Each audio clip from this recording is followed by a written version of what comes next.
الشيطان الرجيم بسم الله الرحمن الرحيم Assalamualaikum warahmatullahi wabarakatuh. Alhamdulillahi rabbil alamin. Allazi khalaqal insana fi ahsani taqwim. Asyhadu an la ilaha illallah wahdah la syarikalah. Asyhadu anna Muhammadan abduhu wa rasuluh la nabiyya ba'dah. Qala ta'ala a'udzu billahi minasyaitonir rajim. Bismillahirrahmanirrahim. Kaifa takfuruna billahi wa kuntum amwata fa ahyaakum summa yumitukum summa yuhyikum summa ilaihi turja'un. Shadaqallahul azim. Al-Baqarah ayat 28. Bapak dan ibu-ibu, saudara-saudara sekalian, mari kita bersyukur, alhamdulillah. Ucapan inilah yang membuat hati kita tentram, membuat hati kita damai, di mana apa yang kita rasakan adalah merupakan anugerah dari Allah Subhanahu wa taala. Karena itu sering-seringlah kita mengucap alhamdulillah. Dan salam semoga Allah limpahkan kepada Nabi kita Muhammad sallallahu alaihi wasallam. Bapak Ibu saudara-saudara sekalian, kehidupan di dunia ini perlu pedoman, perlu arahan. Jangan sempat hidup kita tidak punya arah, hidup kita tidak punya pedoman. Seperti supir misalnya, dia punya pedoman, punya arah.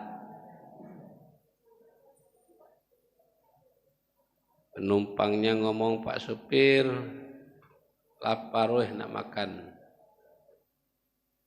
Yang jadi patokan Pak supir di pinggir jalan itu ada tanda-tanda rumah makan, tempat berhenti istirahat. Seperti tandanya itu mungkin sendok, garpu, hingga memberikan arahan kepada supir, oh ini rumah makan depan ini. Ketika ada rambu-rambu mendaki, naik tebing, ada tanda-tanda, turun, belok kanan, belok kiri, menjadi tanda-tanda. Kita juga selaku orang yang beriman kepada Allah punya tanda-tanda. Tanda-tanda buat kita sudah banyak yang mengarah ke kematian. Tadinya kuat, tanda-tanda mulai lemah. Itu tanda-tanda tuh. Lama ini menggigit tulang ayam, pecah tulang ayam itu. Ketika sudah tua, jangankan tulangnya, daging agak mengot-mengot. Tanda-tanda. Karena itu kesempatan yang baik ini kembali kita mengingatkan bahwa Imam Ghazali salah satu ulama, salah satu pemikir Islam yang banyak sekali pikiran-pikiran dia untuk keislaman kita ini. Dibaca dalam sejarah bahwa Pak Imam Ghazali ini awal-awalnya dia menggunakan akal pikiran. Kalau dipresentasikan akal pikirannya itu 75% dan menggunakan hati nurani, menggunakan nas hukum hanya 25%. Maka dicatatlah oleh sejarah bahwa beliau ini seorang filosof, seorang pemikir, filo, cinta, sofi, kebenaran. Jadi orang filosof itu asal kata dari filo dan sofi. Dia senantiasa berpikir kebenaran mana yang benar ini, mana yang benar. Boleh memang dalam Islam walaupun ada yang berpendapat filosof itu adalah orang kafir, orang sesat. Tapi ada banyak yang mengatakan tidak apa-apa. Mempergunakan pikiran itu kan tidak apa-apa selama tidak menuhankan. Selama tidak hanya memperturutkan pikiran saja. Nas itu agama kita ini memerlukan memang orang berpikir. Tidak boleh umat Islam tidak mempergunakan pemikiran, tapi pemikiran yang arahnya positif. Ada juga yang mempergunakan hanya nas saja tapi aklinya sangat kecil, akalnya sangat kecil. Akhirnya disimpulkan oleh para pakar kita, akal perlu, nas agama penting. Akhirnya Imam Al-Ghazali tadinya mempergunakan akal banyak, berbalik dia kepada mempergunakan nas, aturan Islaman kita melalui Al-Quran, melalui hadis. Kepada ibu saudara-saudara sekalian, satu hari beliau memberikan peringatan kepada saudara-saudara, kepada umat Islam waktu itu. Kalau sekarang namanya tausiah, Imam Ghazali tausiah. Tausiahnya sangat ringan dan mudah dijawab. Dalam beliau tausiah, Imam Ghazali bertanya-tanya kepada para sahabat, para jamaah. Sangat ringan pertanyaan Imam Ghazali. Wahai bapak-bapak dan ibu-ibu, saya mau bertanya ini. Apa Pak Imam? Apalah yang paling dekat dengan kita ini? Pertanyaan ringan Pak. Paling dekat. Muncullah pertanyaan apa jawaban dari jamaah tadi. Rata-rata benar. Saya jawab yang paling dekat adalah dengan istri saya, katanya. Yang paling dekat anak-anak saya. Banyak pertanyaan-pertanyaan, jawabannya itu banyak jawabannya. Oleh Pak Imam Ghazali membenarkan jawaban-jawaban jemaah itu tidak salah.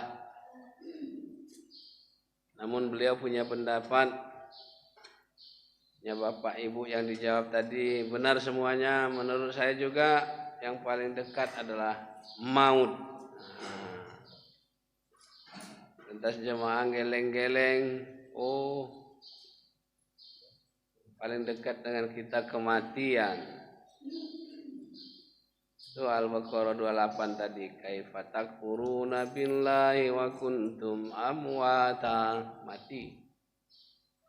Summa yumitukum summa yuhyikum summa ilaihi turja'un.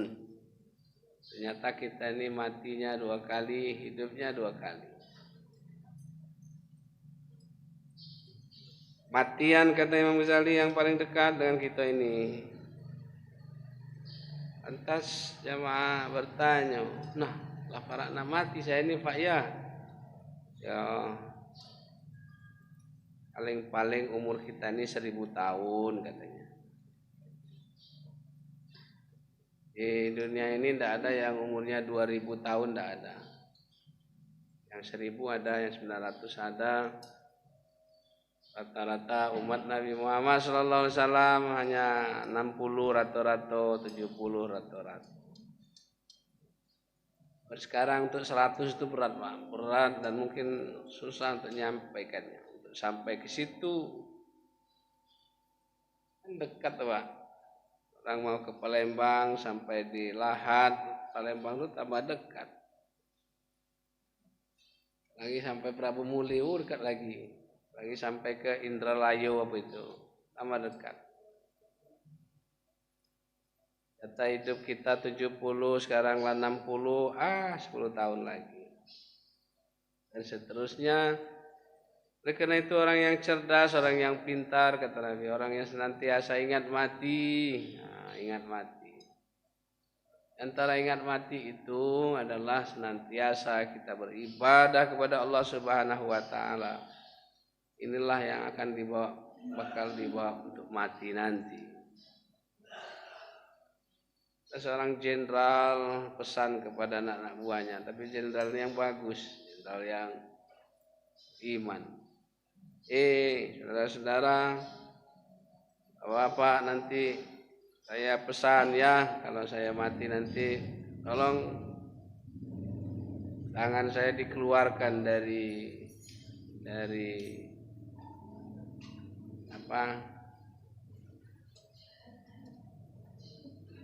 kafan itu, keluarkan tangan saya. Itu apa ya jenderal? Ya enggak apa-apa katanya. Jin Allah ninggal jenderal itu, tangannya dikeluarkan dari kafannya Pak.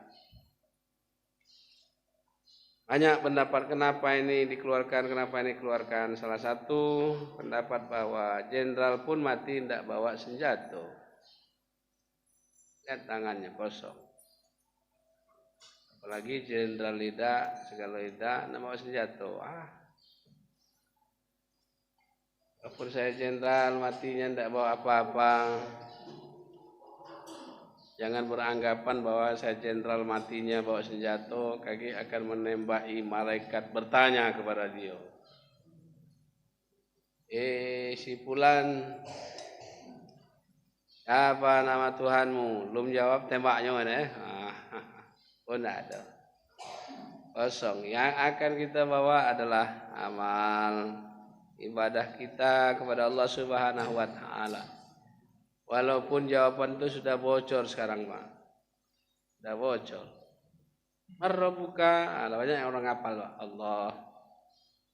Apa nama Tuhanmu? Allah. Ada yang ngajar di atas kuburan itu, namanya talqin, diajarnya orang yang meninggal. Fulan, bapak, ibu. Kalau datang malaikatnya bertanya siapa Tuhanmu, jawablah Allah. Kalau dia tidak beribadah, insya Allah tidak terjawab Pak. Tidak terjawab. Tapi kalau dia beribadah, jangankan dihafal, tidak dihafal pun kaki dibaca jawab. Yang jawab apa? Amal ibadahnya. Karena itu benarlah kalau pilihan Bapak Ibu dan kita semua, bahwa ibadah adalah merupakan bekal yang akan dibawa ketika kita sudah mati. Kita juga punya modal. Kalau mati kita didoakan wong. Memang ada hadis kalau ada yang nyolatkan kita 40 orang, habis dosa kita, masuk surga kita. Itu ternyata adalah Nabi menganjurkan agar orang banyak menyolatkan jenazah. Lihatlah kenyataan di lapangan. Yang besuk itu sangat banyak Pak, beratus Pak. Jika diumumkan oleh mal kematian bapak-bapak dan ibu, ayo kita menyolatkan jenazah. Yang beratus itu cuma 10, 20. Alasan banyak nian. Kotor lah. Banyak. Padahal menyolatkan jenazah itu amalnya amat besar. Kali menyolatkan jenazah kata Nabi, pahala kita sebesar bukit Uhud. Aduh, bukit Uhud. Uhud itu besar panjang dia, besar panjang. Ada jemaah yang tiap hari nyari siapalah mati ini, siapalah mati, aku udah ikut sholat. Nah, dapat 5 ikut dia sehari ikut orang sholat, dapat 5. Bukit Uhud. Tapi nyari nak nyolatkan jenazah tapi sholatnya tidak. Nah, mana pula itu? Sholat 5 waktunya tinggal. Tidak benar itu. Yang benar sholat 5 waktunya terus. Sholatkan jenazah yang insya Allah. Yang teringat kita, apalagi ibu-ibu, maaf ya, teringat kalau besuk, kalau melihat orang meninggal, yang teringat apa aja? Kerudung hitam, kacamata hitam, baju hitam, rok hitam, batu hitam, beras, bawa kelapa, bawa mie, bawa telur. Yang teringat itu, tidak teringat bawa telekung, tidak teringat nak bodoh. Apalagi kita bawa apa sangat mudah itu. Sangat mudah dari rumah wuduk lah atau tempat yang tinggal tuh wuduk, ikut menyolatkan jenazah. Imam Ghazali punya pendapat bahwa yang paling dekat adalah maut. Nah, maut itu tidak ada apanya Pak, tidak ada kode-kodenya, tidak ada. Walaupun orang itu sudah sakit parah, belum tentu nak matilah, ada ya. Kode-kodenya tidak. Ada yang tidur, tidak bangun-bangun. Ada yang hanya sakit sedikit batu, tinggal. Hanya dicucuk oleh lidi. Cucuk oleh lidi, Pak. Bengkak mati. Apalagi yang penyakit parah itu, Pak ya. Karena itu mari kita bersama-sama mengingatkan bahwa benarlah kata Imam Ghazali ini bahwa yang paling dekat adalah maut. Maut yang akan menghampiri kita. Baca akhir hayat baca mengucapkan la ilaha illallah.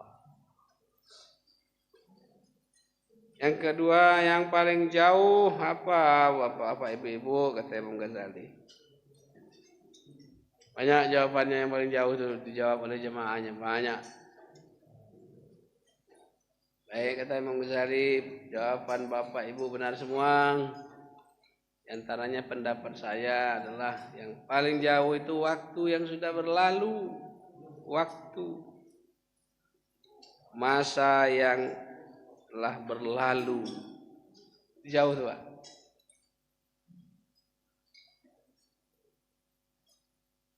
Ini kan dulu anak-anak galau Pak, anak-anak remaja.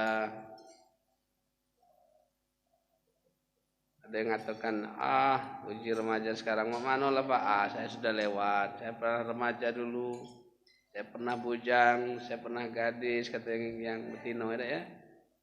Tapi itu sudah berlalu, masa telah berlalu, makin lama makin jauh, dah pacak dijemput lagi, dah pacak dikembalikan lagi. Itu hari Kamis kemarin tuh Pak, Kamis kemarin tanggal 1, tidak bertemu lagi tuh. Kamis tanggal 1 September 2022. Kamis tahun depan 23. Nanti lagi yang 22 itu. Kamis 22 tanggal 1 hari Kamis tanggal 1 September. Tidak temu lagi. September tahun depan lah 23. Tidak bisa dijemput, jauh. Karena itu beliau mengatakan bahwa jangan dilewatkan waktu begitu saja. Waktu 24 jam diberikan oleh Allah sehari semalam, manfaatkan dalam rangka beribadah kepada Allah Subhanahu wa taala. Ada jemaah kita yang terus berjamaah, wah bagus, salut Pak. Salut. Berpuluh-puluh tahun dia sudah. Terus dimanfaatkannya waktu 24 jam itu. Dari 24 jam itu Pak, jujur kita banyak yang lewat begitu saja. Tidur 8 jam lewat Pak. Tidur 8 jam gitu rata-rata sehari semalam itu. Yang normal Pak, yang normal kata orang kesehatan 8 jam. Di antara 8 jam tadi boleh ditambah siang, boleh malam. Tapi lebih banyak malam. Tidur malam itu lebih nikmat ketimbang tidur siang. Oleh Nabi, manfaatkanlah waktu malam diantaranya untuk beristirahat. Waktu 24 jam, 8 jam tidur. Berarti sudah berapa tuh? Lebih kurang Pak ya. Ibu-ibu di dapur sekarang sudah agak cepat. Kalau dulu 2 jam dia di dapur, sekarang bisa sejam Pak. Ada yang ringan lagi ibu-ibu, geprek. Itu berapa jam? Tak sampai 1 jam itu geprek. Beli artinya di pasar, tahu-tahu lah dapat ayam geprek. Hanya 10.000, kabarnya sekarang udah naik 20. Naik galau Pak sekarang Pak.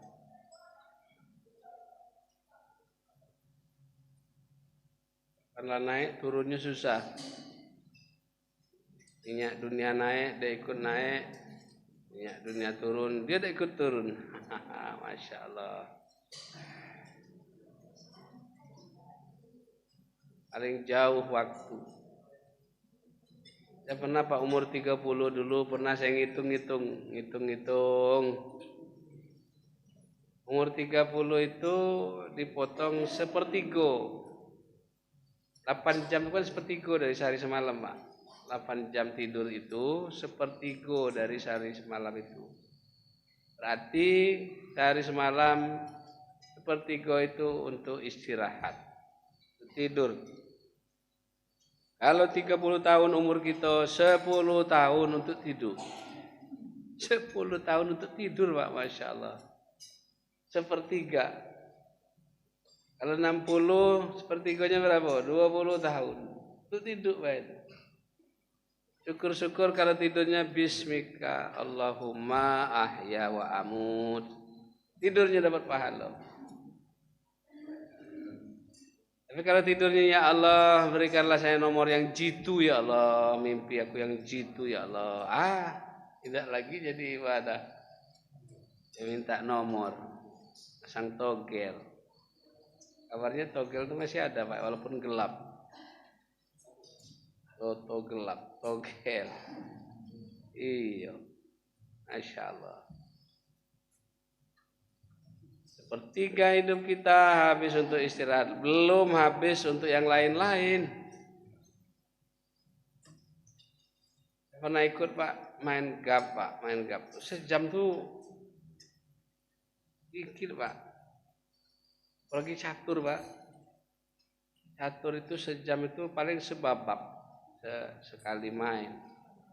Kalah uji panitia belum. Paling tidak menang tuh 3 atau 2. Tambah lagi. Akibat main catur 2 jam habis. Waktunya sudah begitu lewat.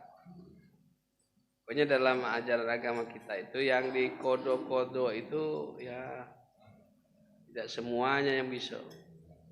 Kodo sholat, ada yang berpendapat kodo sholat itu boleh. Setelah dikaji-kaji tidak bisa lagi. Salat asar kemarin tinggal tak baca, dibayar hari ini asar. Nah itu. Walaupun ada Pak, kita dengar Ustadz ulama membolehkan. Sholatnya sekali zuhur itu 12 rakaat. 4 salam, tegak lagi, 4 salam, tegak lagi, 4 salam, no, 12. Kan ditanya, ngapa ini yang 4 pertama itu waktu aku bujang, gak tinggal sholat zuhur, aku bayar sekarang. 4 yang kedua waktu aku anak siko, aku bayar sekarang. 4 yang ketiga bayar sekarang, yang sekarang. Tidak ada Pak, tidak boleh dikodok-kodok itu, walaupun ada kita dengar yang boleh dikodok-kodok di Bangkeban. Paling jauh adalah masa yang sudah berlalu. Jadi berbahagialah Bapak Ibu kita yang sudah mengoptimalkan wal asri innal insana lafi khusr illal ladzina amanu wa amilus sholihat. Mempergunakan waktu dengan sebaik-baiknya. Kalau anak kuliah, uang belajar, dia punya waktu Pak. Dibuatnya jam 5 bangun subuh kali. Jam 5.30 membaca Al-Quran. Jam 6 olahraga ringan. 6.30 persiapan sekolah.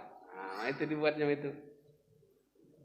Waktu di menit diatur sedemikian rupa agar waktu jangan berlalu begitu saja. Paling dekat adalah maut, yang paling jauh masa yang sudah berlalu. Yang ketiga, Imam Ghazali, Bapak Ibu, apa yang paling ringan? Banyak yang jawab paling ringan, ada yang jawab kapas. Paling ringan, macam-macam.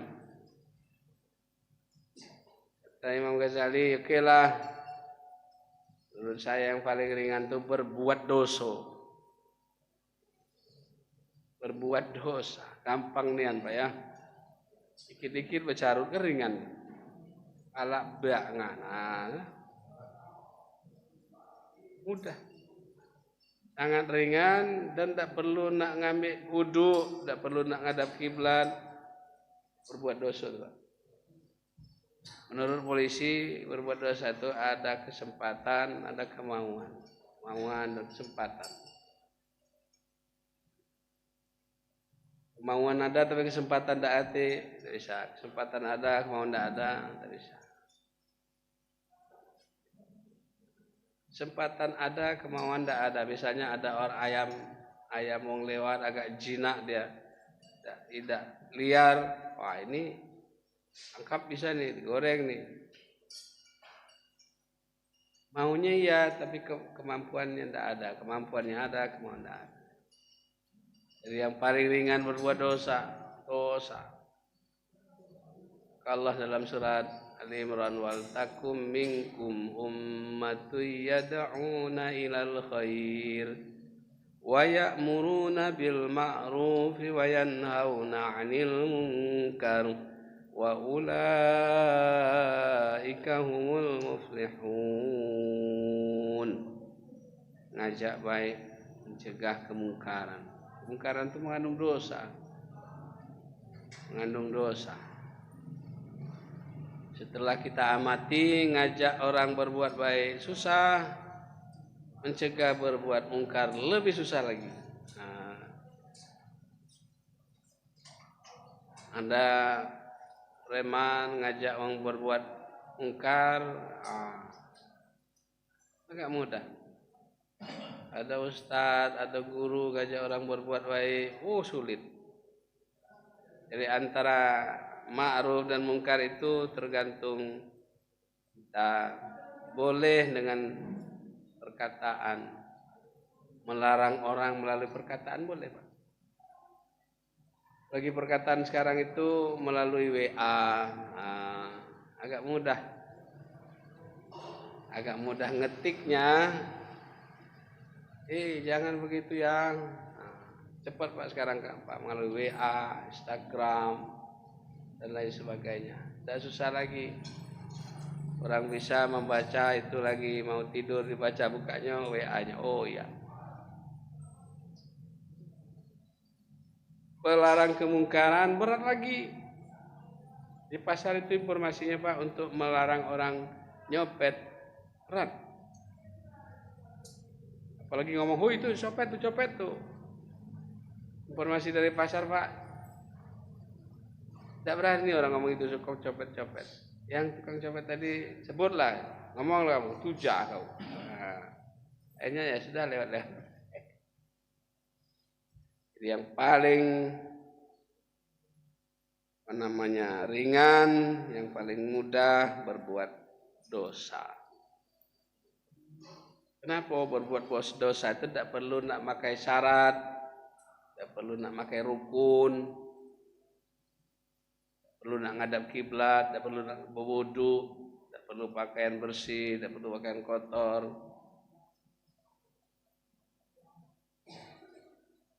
Kenapa orang mau berjudi ngambil uduk dulu? Nak mulai main judi itu baca, ayo bapak-bapak kita mulai berjudi ini dengan sama-sama baca basmalah, Pak. Kita tutup dengan baca hamdalah, Jadi agak mudah memang, tidak punya syarat, tidak punya rukun. Berbuat baik, sholat misalnya ada syarat, ada rukun. Tambah-tambah haji misalnya, ada rukunnya, ada syaratnya. Sama berat lagi. Karena itu mari kita bersama-sama untuk menghindari yang namanya dosa. Ta'awanu 'alal birri wat taqwa wala ta'awanu 'alal ismi wal udwan. Bertolong-tolonglah kepada tentang kebaikan, jangan tolong-menolong tentang dosa. Bapak Ibu saudara-saudara sekalian, yang berikutnya yang keempat adalah yang paling berat, bapak ibu apa kata Imam Ghazali, macam-macam jawabnya. Ada mengatakan batu berat, ada mikul gunung berat. Kalau di apa itu ada patah memeluk gunung, mana memeluk gunung berat, meluk gunung dan lain sebagainya. Imam Ghazali menjawab bahwa yang paling berat adalah menjaga amanah. Nama amwalukum wa auladukum fitnah. Menjaga amanah harta dan anak-anak adalah amanah titipan Allah. Jago sebaik-baiknya, harta dijago. Cara menjaga harta itu mendapatkannya dengan cara yang halal. Itu amanah, Pak. Mempergunakan di jalan Allah, itu amanah. Dapat harta, keluarkan zakatnya. Dapat harta, jangan sombong gitu. Bahasa apanya ongas. Ongas itu ongeh. Ongeh itu sombong. Harta banyak, sombong. Orang yang sombong itu kadang-kadang dia sugih, Pak. Kenapa dia sombong punya mobilnya 30 wah, sombong dia. Ketemu dengan orang yang tidak punya mobil, kan tambah sombongnya. Miskin yang kamu, tidak punya mobil. Saya 30 tuh mobil di rumah tuh. Kaya sombong. Nah, yang kurang pas tuh tidak punya apa-apa, sombong. La ilaha illallah. Tegur marah. Assalamualaikum. Ajar kamu. La ilaha illallah. Assalamualaikum ini marahnya. Saking ke sombongnya, Pak ya. Apalagi sombong kepada Allah. Apa nak disombongkan kepada Allah? Ilmu hanya sedikit. Wih, Pak hebat itu, Pak, banyak ilmunya. Bahasanya Pak limo bahasa dia dapat, bahasa Inggris, Arab, Jerman, Amerika. Allah, semua bahasa Allah tahu. Jangankan bahasa manusia, bahasa binatang Allah tahu. Bahasa semut, Pak. Semut, pinggir kamu. Itu ada Nabi nak lewat tuh. Ada juga yang bertanya, Pak, macam mana Pak? Ngapa? Oh ngerti Tuhan Pak bahasa kita ini. Oh, bahasa apa Bapak? Oh, Bapak bahasa Jawa, kecil lah bahasa Jawa. Yang ngapak-ngapak lah, apalagi yang ngapak-ngapak, tertilah Allah. Lah kepriben niki ngapak lah. Tahu lah Allah. Jangankan Allah gitu yang wong Padang, wong dusun baca ngapak ya. Kan ada sekarang tuh perkumpulan ngapak. Itu ngapu. Bahasa Padang ngerti Tuhan. Nah, bahasa Padang itu kan ringkas, Pak. Kemana kama? Kan ringan. Pasar. Kama Pak? Sar. Itu sar ya. Allah tahu. Jadi serempaklah orang berdoa sedunia ini Pak subuh tadi. Tahu Allah, oh ini Pak Herman ini berdoa. Tahu dia suara itu. Walaupun serempak. Oh ini Pak Agus ini berdoa suaranya ini. Serempak subuh tadi berdoa manusia yang beriman kepada Allah. Doanya mungkin sama, mungkin beda doanya. Allah tahu siapa itu. Itu tambah tidak tahu Pak, apalagi bahasanya, apalagi niatnya. Berdoa itu tidak boleh ngertak-ngertak Tuhan, ngertak-ngertak Allah tidak boleh. Oh ya Allah, jadi kayo laku, mendak kayo aku, matilah Allah. Nah, apa nyuruh Allah mati? Itu yang mati bukan Allah. Apa biasa mati? Itu yang paling berat menjaga amanah. Yang paling mudah meninggalkan perintah Allah. Mudah Pak. Ada beban beda sholat, cuek Pak. Padahal ketika tidak sholat, waduh ya Allah. Ada Pak yang selama-lama hidupnya tidak dia sholat. Kalau umat Islam yang lainnya nak kejam Pak uji Nabi siapa tidak sholat mati, jangan disolatkan. Makanya Pak di desa kami dulu pernah dibuat peraturan siapa yang tidak sholat Jumat 3 kali, apapun kejadian di rumahnya jangan kita datangi. Kapan mulai berlaku? Jumat ini. Wah Pak, Jumat pertama, makai absen no. Masjid. Janu hadir. Jumat pertama. Jumat kedua cek itu juga rame pula. Jumat ketiga ada sih kok yang absen, Lalu dicatat kawan. Oh ini ketiga detik nih. Kebetulan anaknya meninggal, tidak datang Pak. Sudah sepakatan tadi. Datang. Kebetulan masih keluarga 3N. Dulu kan P3N ketip dulu tuh. Uji yang meninggal tadi, oi ketip, kau kan dulu raku, sama namanya, sanakku, tidak mungkin kau tidak galak nyolatkan keluargaku. Diam-diam disolatkannya, tahuan wong, ujungnya cuma keempat tuh, cuma 3, 4 sembahyang Jumat macam. Sholat yang 5 waktu. Berat melaksanakan perintah Allah. Apalagi perintah itu berkaitan dengan keuangan. Mana Pak ibadah berkaitan dengan keuangan? Zakat.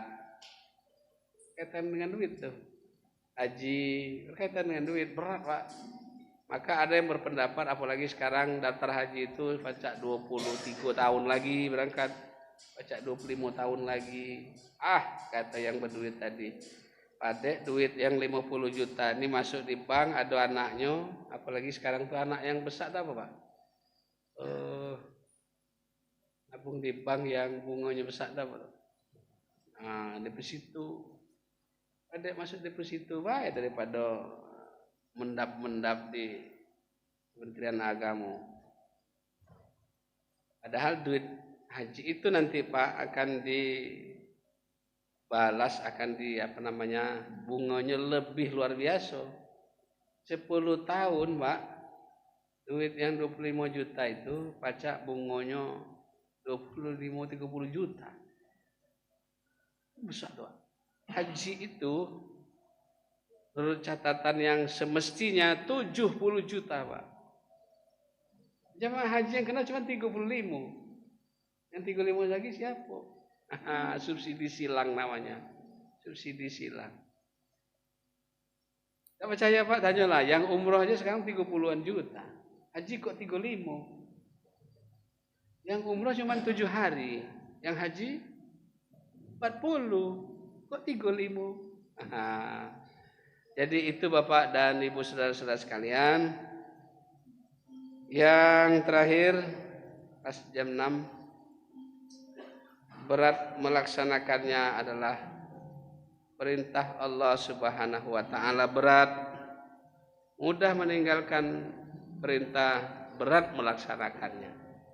Tapi berat tadi, Pak, bagi yang imannya lemah. Kalau imannya kuat, gampang.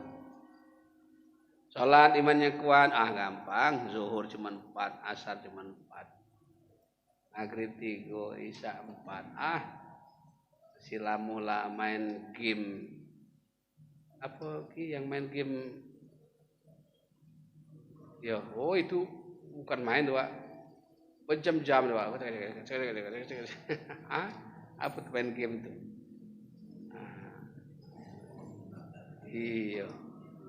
Ayo, marilah kita bersama-sama mohon kepada Allah agar apa yang mudah, ringan bagi kita yang sudah berlalu kita manfaatkan sekarang supaya berlalu itu akan punya nilai yang sebaik-baiknya. Kita mohon kepada Allah supaya Allah memberikan kesehatan, amin. Memberikan rezeki kepada kita, ya Allah. Akhirlah kehidupan kami husnul khatimah. Terima kasih. Wassalamualaikum warahmatullahi wabarakatuh.